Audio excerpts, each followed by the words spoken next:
Fala, meu povo lindo e abençoado, tudo bem com vocês? Então, gente, vou aqui trazer um vídeo aqui meio polêmico, tá?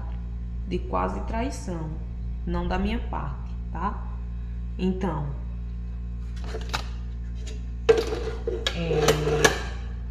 vou começar falando assim pra vocês, né?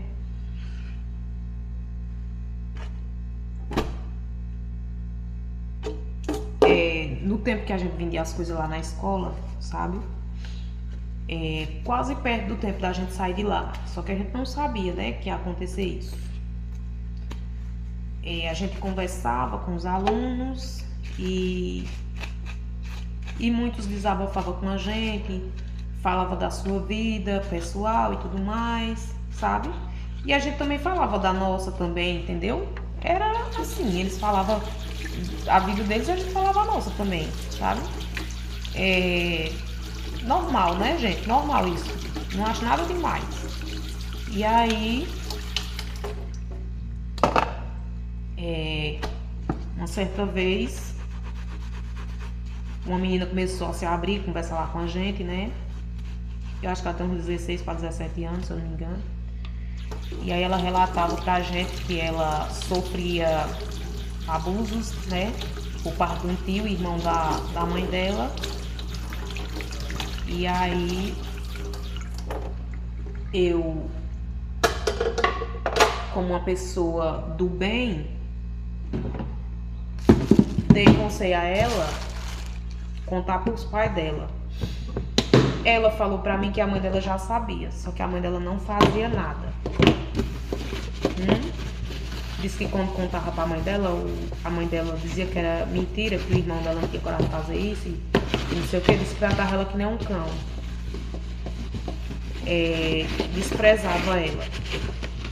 Só que esse sujeito, eu vou dizer assim, tentou fazer isso, que essa pessoa, essa mulher, ela parece que tem 3 filhas. Tem uma que já é casada hoje em dia e essa, né, essa moça, e tinha uma menina, uma criança. Eu acho que essa criança tem o quê? Uns 8, 9 anos, mais ou menos, por aí. E essa que tava sofrendo as coisas, começou esses negócios com ela quando ela tinha uns 8 anos, se eu não me engano, ela falou. E até nesses tempos continuava essas coisas, sabe? E aí ela contava essas coisas pra gente. E ela era uma pessoa assim, que por o fato de acontecer essas coisas, eu via que ela era muito perturbada, sabe? Assim, muito perturbada. Dava muito conselho a ela. Sabe? Dava muito conselho a ela e dizia pra ela falar pros pais dela. Mas só que ela falou pra mim que a mãe dela já sabia. Só que a mãe dela não acreditava nela e ficava do lado do irmão. Enfim, tinha uma relação tóxica com a mãe, né? Uma convivência tóxica. Já com o pai era diferente, o pai era mais de boa. Só que ela tinha medo de contar pro pai, o pai era mais amoroso. Só que ela tinha medo de contar pro pai e o pai também não acreditar, como a mãe não acreditou. Aí eu falei pra ele, conta pro seu pai que ele vai acreditar em você. Aí ficou.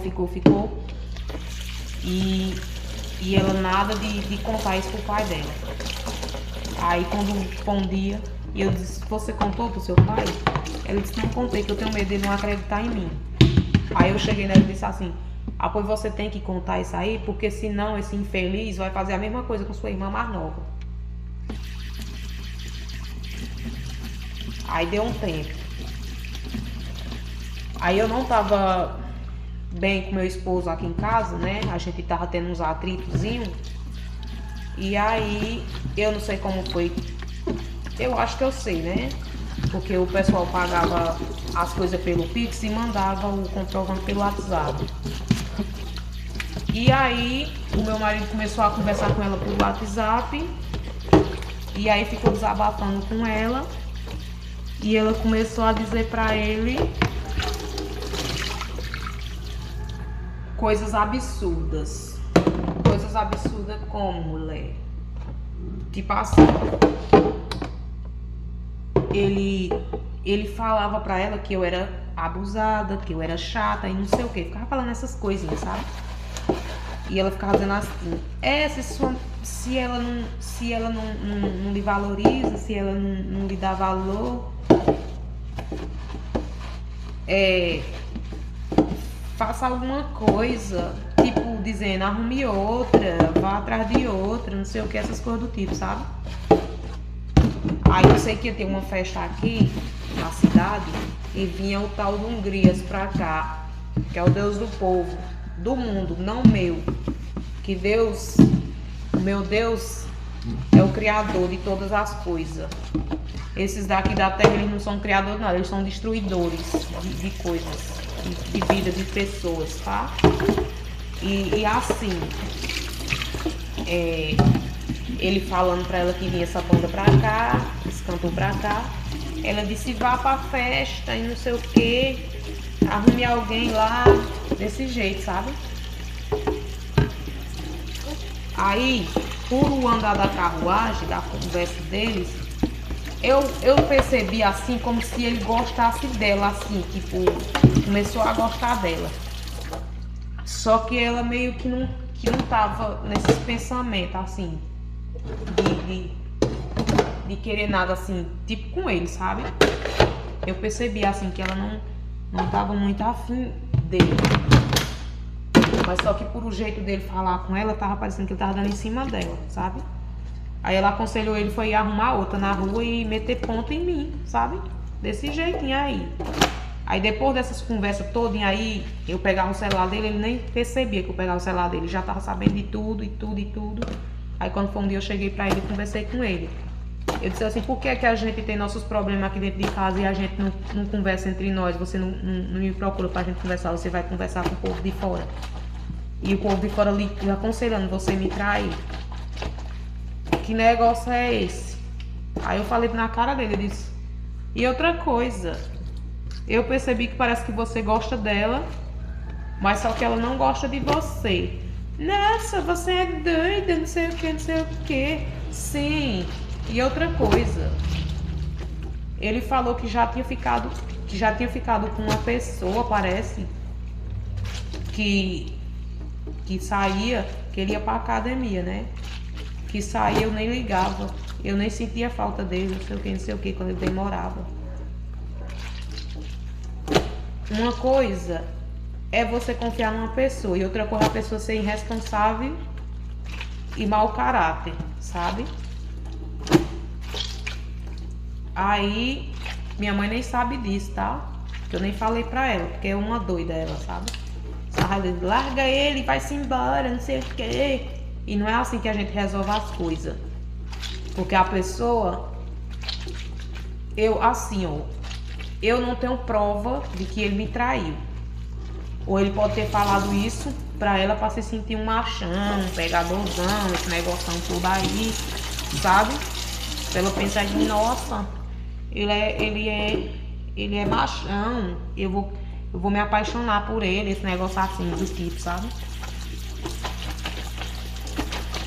E aí, ainda continuei vendendo as coisas lá na escola, né? Eu não sei se ele chegou a falar pra ela que eu já sabia das coisas já, das conversas deles. Eu sei que muitas horas eu chegava lá, pra vender as coisas lá, ela chegava e ficava lá, conversando. Eu vi assim que o jeito dela conversar era puxando só pro lado dele. Mal ela falava comigo, sabe? Como se eu fosse a inimiga dela. Eu dei foi aconselhar ela pro bem dela, pra ela falar com o pai dela a respeito dos abusos que ela vinha sofrendo por parte do tio dela. E ela achava que eu era um cão na vida dela. Que os meus conselhos não estavam servindo de nada pra ajudar ela. Aí o pago dela foi sair, induzir meu marido a me trair, sabe? Ir pra festa e ficar com quem ele quisesse. Olha só a cara de pau. E ele foi pra essa festa, viu? Já tinha comprado a roupa, né? Quando eu descobri essas coisas, que a gente foi lá numa cidade aí. E ele foi numa loja lá, achou as coisas mais baratas e comprou. Eu digo, vá pra festa, pode ir. Ele foi. Então, eu já vinha ficando com a raiva dele por causa dessas teimosias, dele querer fazer as coisas sem combinar comigo. Quando eu dizia não é pra fazer tal coisa, ele dizia eu vou fazer e pronto. E pronto, fazia, entendeu? Parou de combinar as coisas comigo. Aí hoje em dia, se eu fizer qualquer coisinha sem falar com ele, aí pronto, já é motivo também pra ficar com raiva de mim. Aí, minha gente, né? Aí depois a gente saiu lá da escola por causa do fato da comida lá da escola, desse negócio, essa comida lá da escola. O diretor disse que a gente ia sair, depois a gente ia ficar um dia sem ir, mas depois a gente ia voltar normal, não sei o que. E depois disse que a gente não ia mais voltar. Eu fico até pensando assim, será que ela não contou pra alguém lá na escola e se alguém chegou no diretor e falou e eles ficaram com medo deu da minha pessoa fazer um mal com essa pessoa lá, por causa disso, né? Porque vocês sabem que tem muitas mulheres que quando descobre outra pessoa se metendo no seu relacionamento, tem coragem até de matar, entendeu? Mas eu digo uma coisa pra vocês. Eu não tenho essa maldição na minha vida de querer matar ninguém, não. Mas umas coisas eu ia dizer com ela, viu? Pode ter certeza disso. Eu ia dizer, mas mulher, tu não tem vergonha na tua cara, não. Eu te ajudar, te dar conselho pra tu resolver a tua vida, pra tu parar de sofrer o que tu vinha sofrendo por parte do inseto da tua família. E quando acabar tu por detrás das minhas costas nessa tua falsidade aí, eu ia dizer pra elas. Eu ia dizer, tu é pior do que Judas, viu? Judas traidora. Ia falar isso na cara dela. E meu marido também é como um Judas também. Porque aqui dentro de casa comigo, eu fazendo tudo por ele e pra ele, e ele por detrás conversando com os outros. Se um dia eu vim aqui no meu canal gravar um vídeo e dizer me separei, pode saber que é porque ele não mudou. Ele não mudou, ele continuou fazendo as mesmas coisas erradas, viu? Olha, graças a Deus, eu tenho o meu Instagram, tenho minhas coisas, minha rede social. Muitos homens mandam solicitação de amizade pra mim, eu excluo, eu não aceito. Porque tem pessoas que mandam solicitação de amizade pra você, você aceita e começa mandando mensagem pra você. Pra começar, eu nem aceito a amizade da pessoa, quanto mais responder mensagem, viu? Eu tenho outra conta nova no Instagram, que eu abri só pra trabalho. E lá eu aceitei algumas pessoas, porque eu segui pessoas que eu conheço, mulheres, sabe? Porque meu trabalho é voltado pra mulheres, que é sandálias customizadas. E se vocês quiserem seguir esse Instagram, ele é Gilvaneide, se eu não me engano. Depois eu vou ver direito pra vocês e boto outro vídeo aí, tá? Pra vocês seguir lá e ver o meu trabalho. Quem sabe se vocês não compram até uma sandália customizada comigo, né? Pra andar bonitinha, gente. Então é isso. Ele criou uma conta também no Instagram. No Instagram. Pra postar as fotos desses produtos dele. Só que ele queria postar as coisas uma vez na vida e outra não. Se ele tem os produtos, ele tem que postar todo dia, né? Olha só, minha mãe veio pra cá. Tá com um mês e pouco que ela andou aqui. E eu tava com um dinheirinho, que ela trouxe um dinheiro e me deu, e eu também tinha um dinheirinho. E eu peguei e comprei 4 sandálias e comprei material e fiz uma sandália. Fiz uma sandália pra minha irmã, pra minhas 3 irmãs e uma sobrinha. Foi 4 sandálias, gente. Era pra mim ter feito outra, só não fiz porque eu não achei as sandálias. Vendi essas sandálias, recebi o dinheiro assim, ó, sabe? Mas só que eu gastei aqui dentro de casa pagando conta de água e luz, tá? Aluguel, essas coisas. Porque meu marido tinha acabado de viajar e ainda não tinha ganhado nenhum dinheiro. Então é isso. Eu ainda tenho uma certa mágoazinha dele, por conta dessa cabeça dura dele aí, sabe? Mas se ele agora tá sofrendo lá, viu que tem dia que nem pode almoçar direito lá, que a comida é ruim. Eu não digo assim pra ele, mas eu pensando comigo, eu digo é bem empregado, porque quando você tava aqui dentro de casa, você tinha a comida que você queria, você tinha tudo, mas olha só, sua cabeça dura, como é que você fez? A pessoa precisa passar por um deserto para se orientar na vida, viu? Então é isso. Se gostarem do vídeo, deixem um like, se inscrevam no canal e até o próximo vídeo.